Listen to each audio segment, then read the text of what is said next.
মৰিগাঁওস্থিত পৰাগ নিকেতনত মানৱ অধিকাৰ সংগ্ৰাম সমিতিৰ মৰিগাঁও জিলা সমিতিৰ অধিৱেশন উপলক্ষে অনুষ্ঠিত হয় আলোচনা চক্ৰ। আলোচনা চক্ৰত মৰিগাঁও জিলাৰ বিভিন্ন প্ৰান্তৰ পৰা অহা বহু জ্যেষ্ঠ কনিষ্ঠ সকলো সন্মানীয় বিষয়ববীয়াৰ অংশগ্ৰহণ। মৰিগাঁও জিলা সমিতিৰ অধিৱেশনৰ লগত সংগতি ৰাখি গাৰ্হস্থ্য হিংসা, নাৰীৰ অধিকাৰ আৰু আইন সুৰক্ষা শীৰ্ষক এক আলোচনা চক্ৰ অনুষ্ঠিত কৰা পৰিলক্ষিত হয়।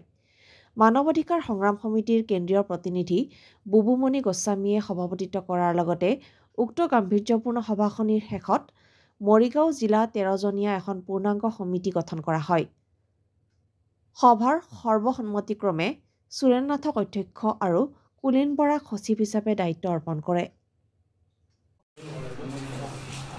জিলা সমিতিৰ আজি অধিৱেশনত পতাকা উত্তোলন, শ্বহীদ দৰ্পণ, জুবিন গাৰ্গৰ স্মৰণ, আলোচনা চক্ৰ এই গোটেই অনুষ্ঠানটিত আমাৰ মাজত উপস্থিত কৰিব নহ'লে স্বাভাৱিকভাৱে তাই লাগি কৰিছে। তাই কিয় খাব নোৱাৰি, কিয় কৰিব নোৱাৰি, তই কামত কিয় যাব নোৱাৰি, এনেকুৱা ধৰণৰ মানে কৰা নাই। ঠিক আছে, গাড়ী তেল খৰচ দিয়া, আমি তেওঁ বিচাৰি যাম, আকৌ সিফালে তাক ফোন কৰি দিব যে তুমি পলোৱা, আমি গৈ আছো, এটচেট্ৰা এটচেট্ৰা ইত্যাদি ইত্যাদি।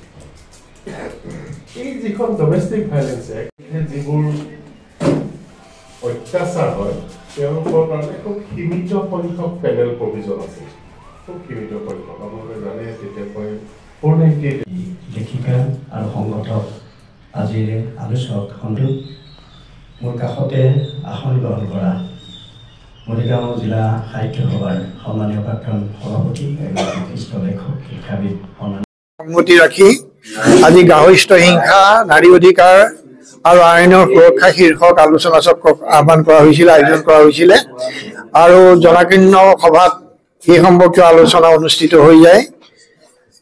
সমাজৰ বিভিন্ন স্তৰত নাৰীৰ ওপৰত বিভিন্ন ধৰণৰ আক্ৰমণ, অত্যাচাৰ, উৎপীড়ন বৃদ্ধি পোৱা পৰিলক্ষিত হৈছে।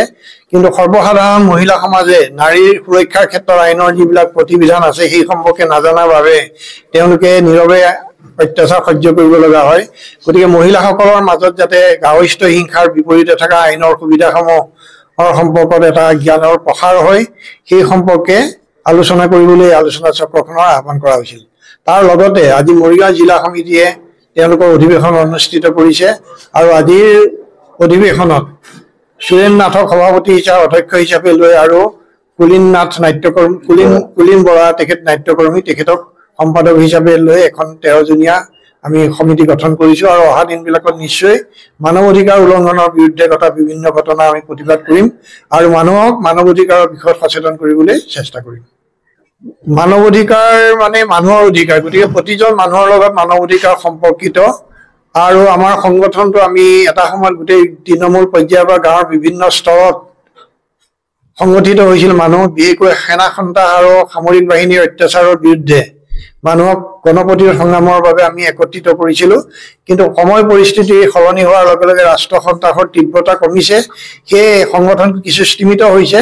কিন্তু অহা দিনবিলাকত আমি গাঁৱৰ তৃণমূল পৰ্যায়ৰ পৰা সংগঠন গঢ়ি তুলিবলৈ চেষ্টা কৰিম।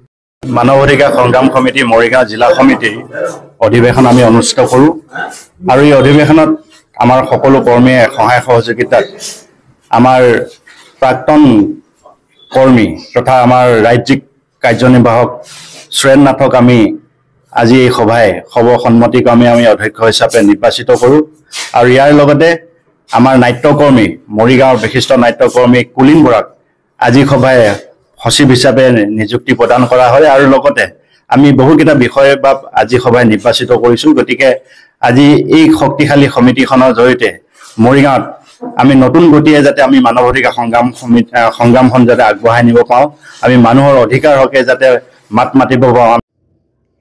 News desk report, Assam reports live.